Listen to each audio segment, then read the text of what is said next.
of the It's Just Different podcast. And man, before we get started, please make sure you hit that notification bell, subscribe to the channel, and hey, yesterday was the NBA trading deadline, and my God, man, um, it was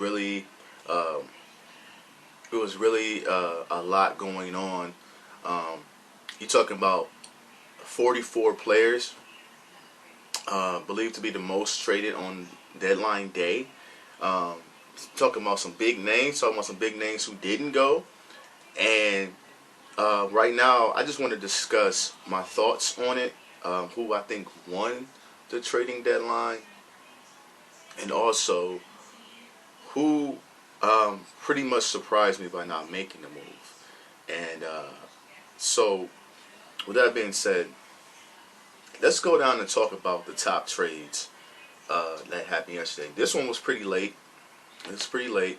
JJ Redick to the Dallas Mavericks. I thought it was an amazing last minute deal for the Dallas Mavericks because they need perimeter shooting. JJ Redick is not having a great year in New Orleans, but with Luka Doncic having the ball and commanding so much attention, I believe JJ Redick is going to get so much wide open shots that he's going to boost his percentage this year. He's going to boost his morale, and I think that he was looking forward to being back on the East Coast.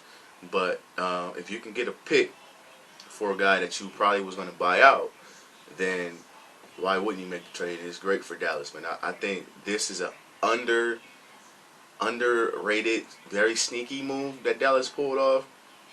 I think he's going to do wonders for Luka. Luka has had some guys there that can make shots, Seth Curry being one. But JJ Redick is a sniper. Has always been a sniper his entire career. Don't get me wrong, Seth was doing a hell of a job last year, but I just think JJ Redick, his veteran presence as well, will help in the locker room. So I think that that trade was one of the most underrated ones of the day. Then we're going to go down to Victor Oladipo. I don't know what that is. Victor Oladipo to my Miami Heat. Now, here's the funny thing about this deal, right? Here's the funny thing about this deal. Houston pretty much gave up. Victor Oladipo ain't got. I don't know what they've been doing this year because they didn't get LeVert in the Harden deal, and I mean they got LeVert, but then they moved him over to Indiana for Oladipo, and then they traded Oladipo at the very last minute on the trading deadline to Miami, when Miami couldn't get a deal done with Toronto for Kyle Lowry, in which honestly I would have preferred this. I would have preferred this deal anyway, especially for the compensation. So Houston gets Avery Bradley, Kelly Olynyk, and a right to swap picks in the 2022 first round draft. First round, I'm sorry. It's most people believe it's very obvious that Avery Bradley more than likely is going to get bought out. Kelly Olynyk might stay. Pretty sure he might stay, but Avery Bradley might get bought out and end up back where he was last year with the Lakers. That's that seems like the most logical move for him. But for Miami, I absolutely love this move, man, because Miami struggled this season with injuries and the whole COVID situation, and I've been very, very upset with the off season. I didn't like how they went about. I knew what their plan was to have a lot of cap space this summer, and their plan was to get the Greek Freak, but obviously he signed his max extension. Then the next plan was to get Bradley Beal. Doesn't it look like Washington at this moment wants to trade Bradley Beal? So you have to do something in season to make your team better. Miami's been hot of late, but then they've gotten cold again. And then, so now you're like, okay, we have to make a move for a guy who, when he's right, He's averaging 20 points a game this season. I mean, in Houston, and 25 this month. So when he's right, he's a fantastic player. But Victor Oladipo can defend. He can get to that mid range. He can take you off the dribble. He can do it all. He hasn't been as great shooting this year, but he's pretty damn good, right?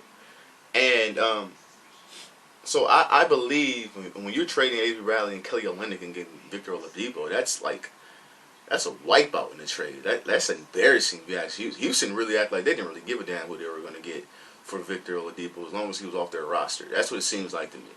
But hey, thank you guys for him. We appreciate it. But when I look at this, I go, okay, Miami, Pat Riley is somebody you know who's going to pull off something. He pulled off this deal, and then you got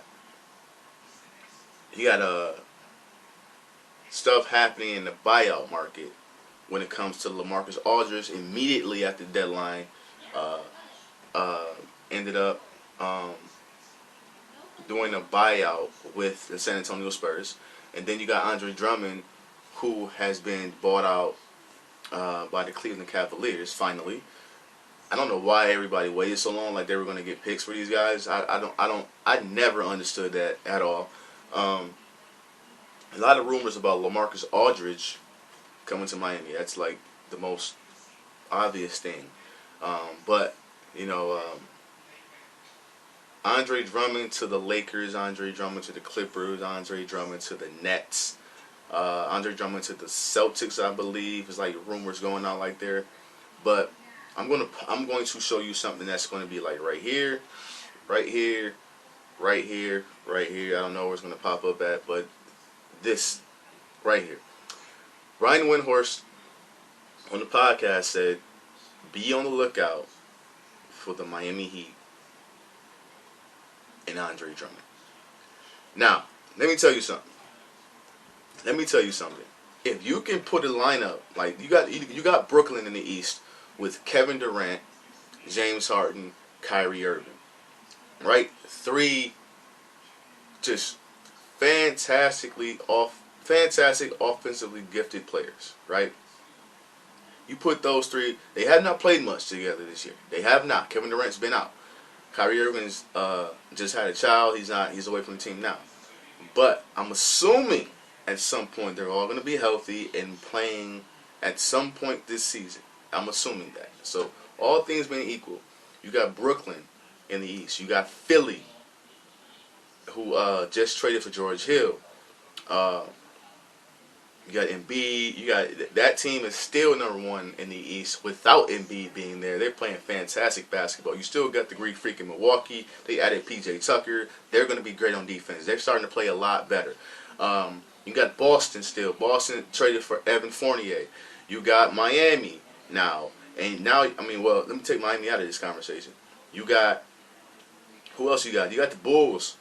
And you have teams, they might not be great towards the 6, 7, 8 seed, but they're competitive basketball teams, right? And Miami's Miami's being clumped into those teams that are in the 6th, 7th, 8th, 9th seed. Those teams are going to be in the playoff, in the play-in game, and they're looking at saying, look, we were in the NBA Finals last year. Why can't we get back to what we were? You know, I understand Jimmy Butler's been out a lot this year because of COVID. We had some little injuries here and there. Tyler Hero was out a lot. Avery Bradley's been hurt most of the year. So it's like, okay, we got to make a move. So if you make this move for if you make this move for Victor Oladipo, you make this move, Victor Oladipo. Just imagine this. You still got Kendrick Nunn and Goran Dragic at point guard. So let's imagine this. You could put a lineup of Andre Drummond, Bam Adebayo, Duncan Robinson, Jimmy Butler, Victor Oladipo. Starting lineup. Or you can replace Duncan Robinson, put two wings on the floor and Victor Oladipo Victor Oladipo and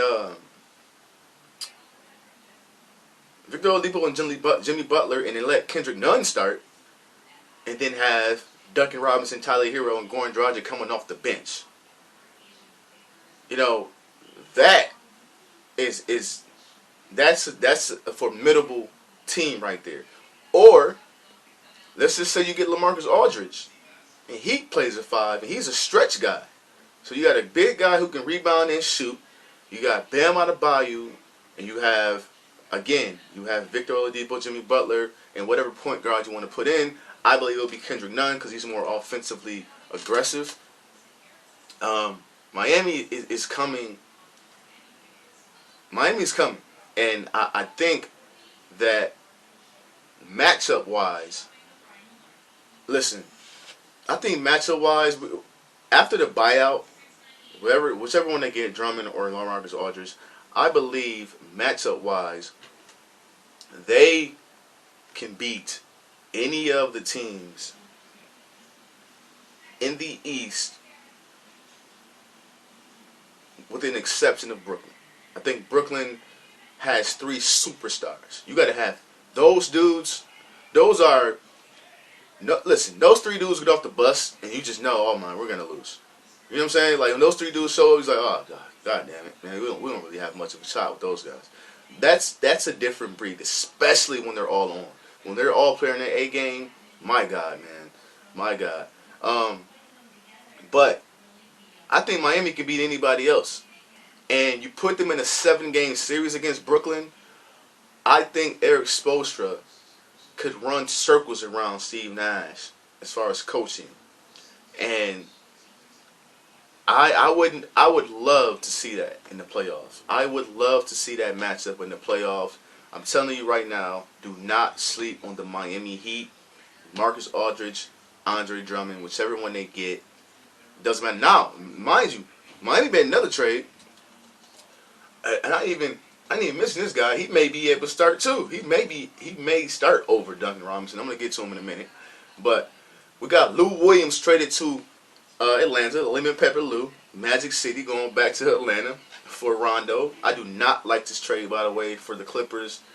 You gave up a lot of offense for a guy who just you hope is gonna give you leadership. Rondo is a great point guard. Playoff Rondo's what they're hoping for. You know, he hasn't played good this year. Maybe he was meddling in there. I don't know, but we'll see. We'll see. I don't like the fact that you took so much offense away for a guy that's you're just looking for leadership for. I didn't get that. Another trade here. Oh, here's a guy, Nemanja Bjelica. I don't know the guys. I don't know. I don't know. I probably just tortured his name. I don't know his name, but he's a shooter. He's a stretch forward, and they traded Mo Harkless and Chris Silva for this guy. He's not shooting. He's a very good 3-point shooter, but he's not shooting well this season. But I think with the spacing that Miami has in their offense, I think he's going to be fantastic, and he might end up starting over Duncan Robinson in that 3-star. And you might really have him, Victor Oladipo, and Jimmy Butler as the wings on that team, with the guards and wings on that team, and then have Bam Adebayo, whatever guy they get in the buyout market, whether it's LaMarcus Aldridge or Andre Drummond. So that's we'll see, man. You know, in Miami, you never know how they do a lot of different lineups. Again, I talked about George Hill going to Philadelphia.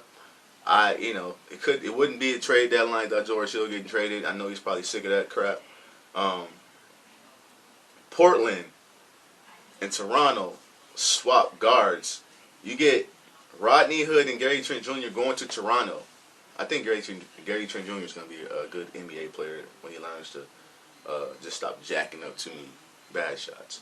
But I do like Norman Powell going to the Portland Trailblazers. I think he's a more dependable shooter and scorer than Rodney Hood and Gary Trent Jr. I think this is going to make them more dangerous. This team is really talented. They've always been talented.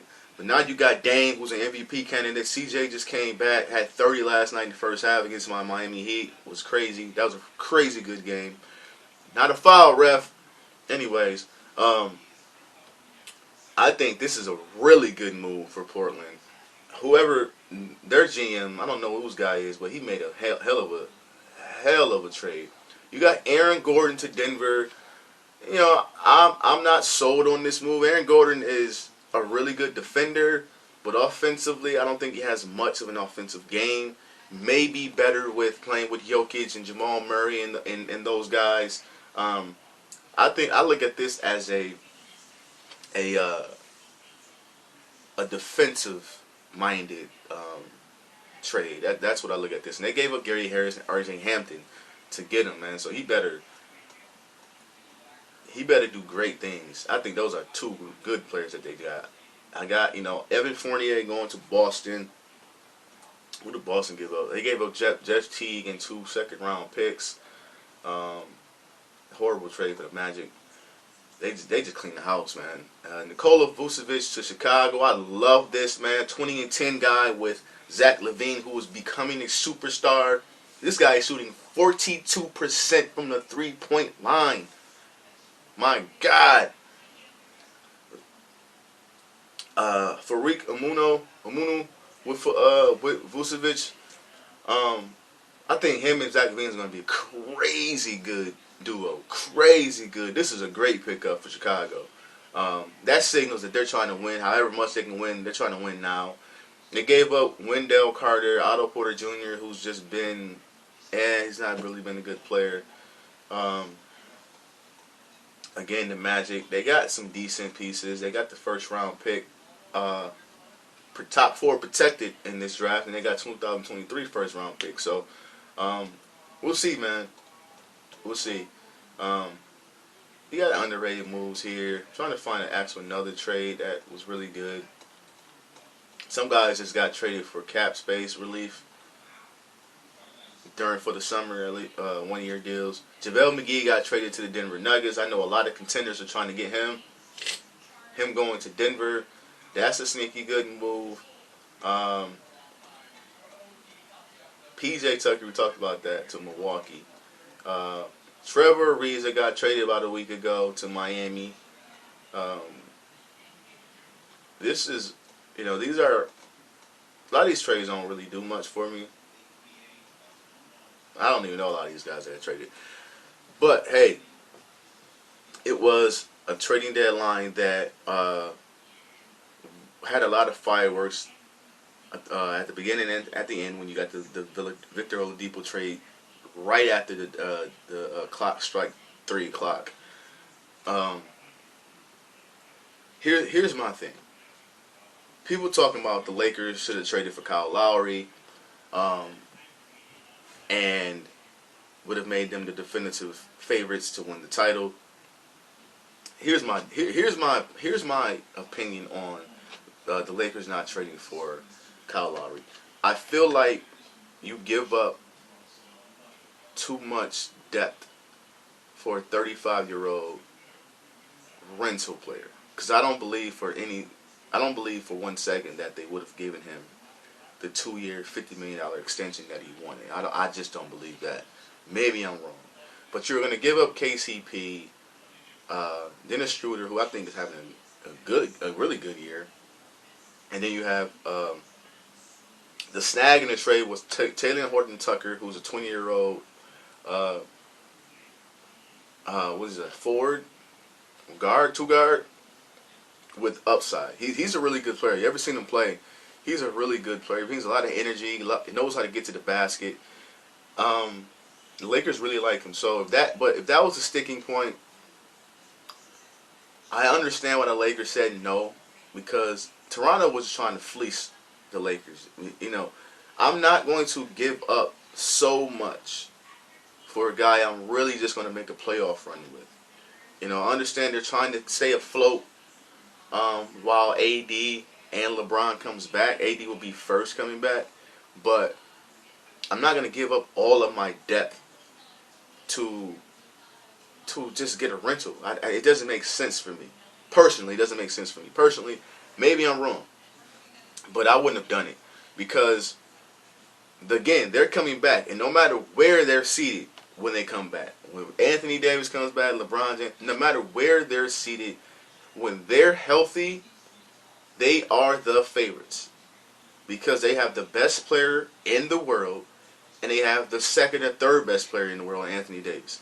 And when Anthony Davis is healthy and on his game, like, there's nobody that can guard that kid.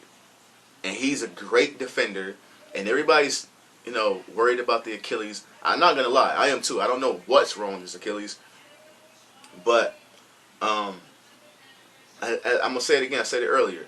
All things being equal, Lakers being healthy, no matter what time of the year they get back healthy, they get a play-in game, whatever, and they're gonna win that. No one is going to want to play them in the playoffs. These top seeds are probably sitting there pissed that they know the Lakers are going to drop in the standings and they're going to get the number 1, number 2 seeds, and Lakers are going to be waiting on them like, yeah, congratulations, you got to play us in the first round. Right? So, listen, man, it was a heck of a trading deadline. Fireworks. I love it when it's trades like this, man. When it's just going off left and right, guys. Bosbaum, Brian Windhorst, Mark Stein, Rick Bucher. All these guys are just shams. Everybody's just dropping bombs. You even have some guys who are probably just friends of players dropping news, being insiders on Twitter when this all goes down, man. So it was an amazing day. Again, man, watch out for Miami Heat. Miami Heat, I'm telling y'all, we get Aldridge or Drummond, but specifically, listen, specifically, if we get Andre Drummond,